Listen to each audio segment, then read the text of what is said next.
are just about to head into some of our final races of the day. We have the women's relay finals B, then A, and then the men's relay 5,000 meter semifinals.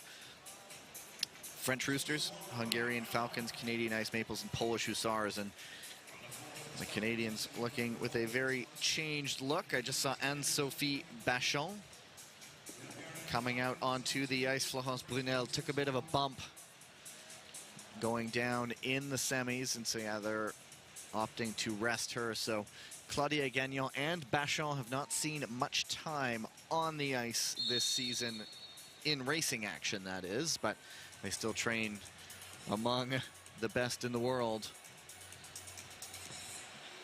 And so also for the Canadian Ice Maples, there is Danae Blais and Ricky Doak. Gabriela Topolska to start things off for the Polish Hussars. Dan Loravegi for the Hungarian Falcons, and Aurélie Levesque for the French Roosters.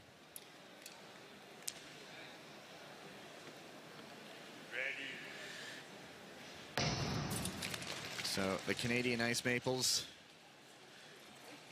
making a couple of changes to the roster this weekend. Of course, as I mentioned, Kim Boutin opted to go home to rest an achy back that's been bugging her. And so that brought in Claudia Gagnon, and now with Florence Brunel going down, it'll bring in Anne-Sophie Bachon.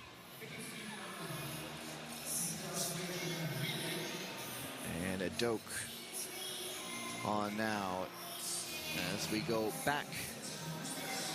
And in the relay standings, still a lot at stake. Right now, ranked 8th is Team Poland, the Hussar in 9th, the French Roosters, and in 10th, the Hungarian Falcons. So these three teams really battling it out for big points at stake here to win the B final.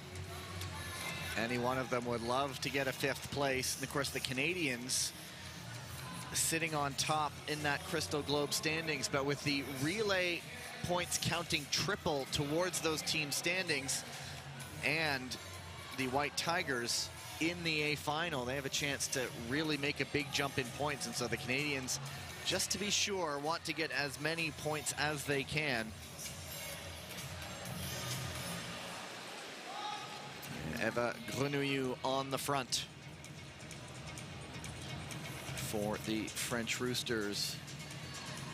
It is Nicolas Mazur for the Hussars, and Rebecca Silitze-Nemeth just giving way to Sarah Lutza-Baksky for the Falcons.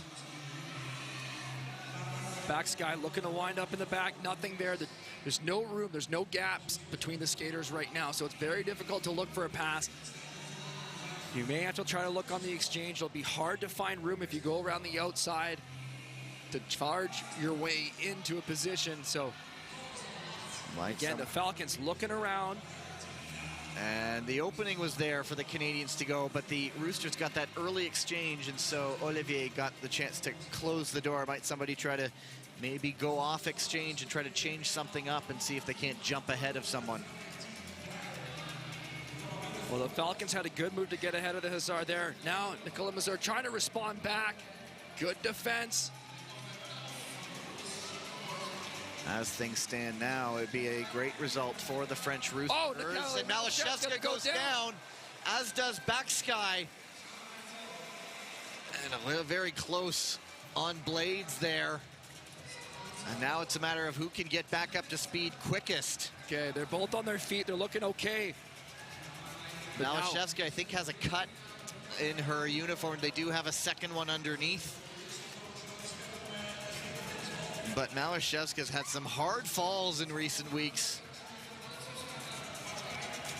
Well, the Falcons have to make sure they stay out of the way as they're being lapped.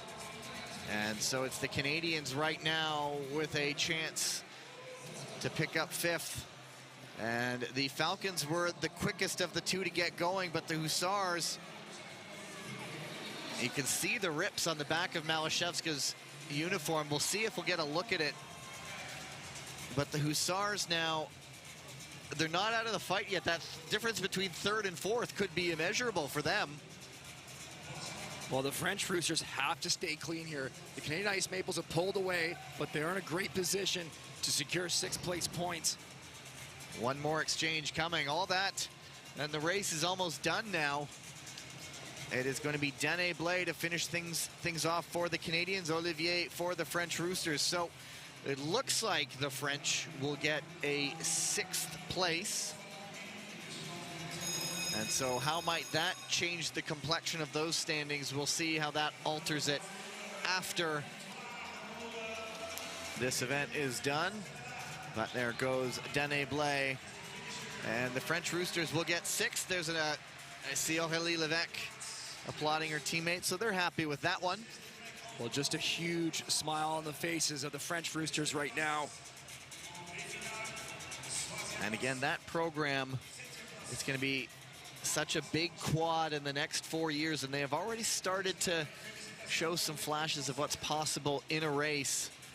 And that is certainly a team to watch, perhaps this year, but also over the next 4. Well, based on the way that the French Roosters are celebrating right now, I think they've done the math. I think that's going to probably punch their ticket to the Olympic Games for that 8th position. We got to wait, of course, for the final results to come in and the points calculations. But, well, another look at that fall. Watch the skate in the back. Natalia Malashevska here. Her feet just got caught up. And she gets Sarah Lukabaskai's skate right in the back. And so the back of her kit is ripped, but as you've said a few times before, there's a suit underneath that a cut-resistant suit. Dyneema there just protecting the skaters from those blades, and it's pretty amazing what it can do. It's not completely cut-proof, but cut-resistant. And so, as you've mentioned, based on the celebration, we've seen it before, we often think, based on the celebration, they must know something. They've done all the math. We can see the points laid out here. And the Italian gladiators, congratulating them. They do a lot of time training together, the French and Italians, very, very close off the ice. And so might we see France, the tricolore, taking to the ice in the women's relay? Well, it's just Milan. It's a really interesting mixture of emotions here, because you get this euphoric, celebration and relief that you've achieved your goal, and at the same time there's another team on the ice who's going through that disappointment, which is so tough to experience. And there's both sides of the picture being painted right before our eyes, and the celebration and the disappointment all going down in that moment. Agassi and ecstasy in a single shot on the ice. And so they've taken a look at that. I don't know if we ever got a good shot at it, but just the rips on Malashevska's kit. And then you remember, oh yeah, how big those blades are and how lucky they are that all the safety equipment is in place. Not so much luck when you plan to have the safety equipment in place. Well, there she's showing the tear. Oh, There's some blood on the suit, there, too. Wonder if Topolska was aware that the camera was there. So she's taken her lumps in the last few weeks, as Natalia Malashevska. And there's the look. The Falcons, they also know that sealed their fate.